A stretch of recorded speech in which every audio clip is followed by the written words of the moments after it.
वरिष्ठ शिक्षक मिश्र सार एवं आम गहणर अच्छी आम स्थानीय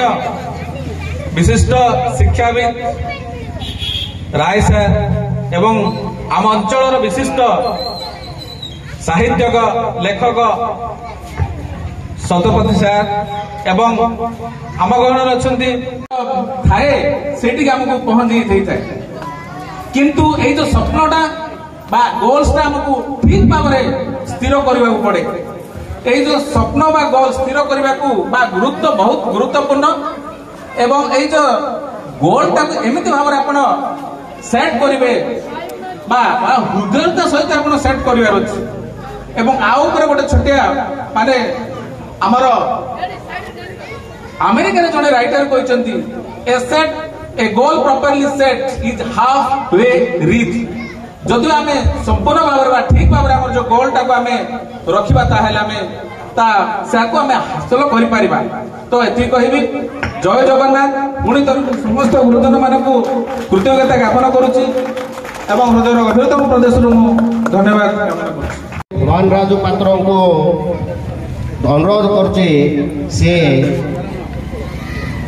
मानपत्र को पठन करेंगे।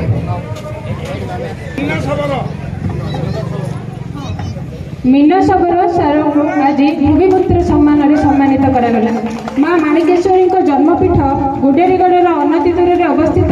राउतगुड़ा ग्राम पिता खंजा शबर और माता अरेलु देवी कुलवर्णन करते श्री मीना शबर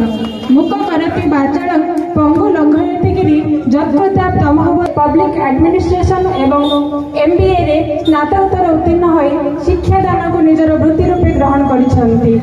छड़ा वर्तमान मीना शबर दिवाकर पट्टनायक उत्तरोत्तर शिक्षा गवेषणा प्रतिष्ठान ब्रह्मपुर ओडिशा रे सहकारी प्राध्यापक भाव जोग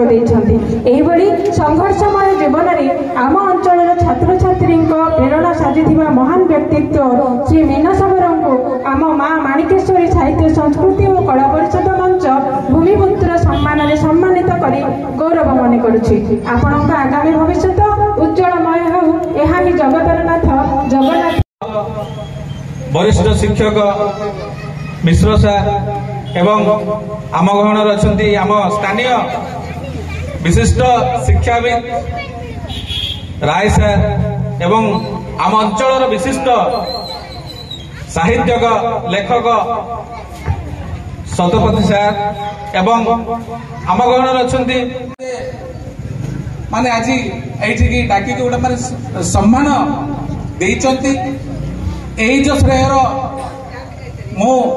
आपण समस्त को अंशीदार करने चाहे कारण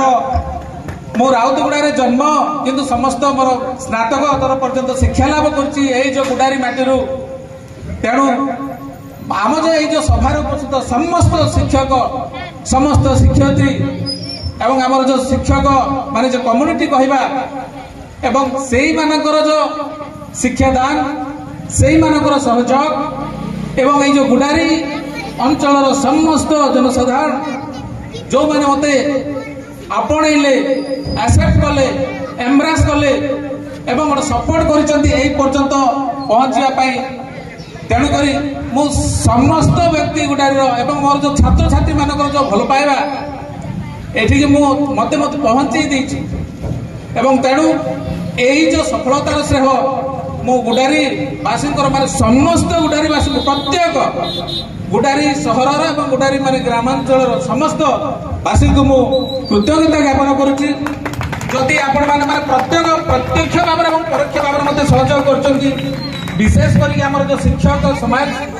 जदि आम प्राथमिक शिक्षा को कहबी प्राथमिक जो मो पाठ पढ़ुली गाँव में से ही समय मते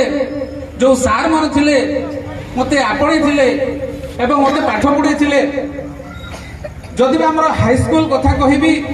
हमर जो मो सहपाठी माने थिले बा संग साथी माने थिले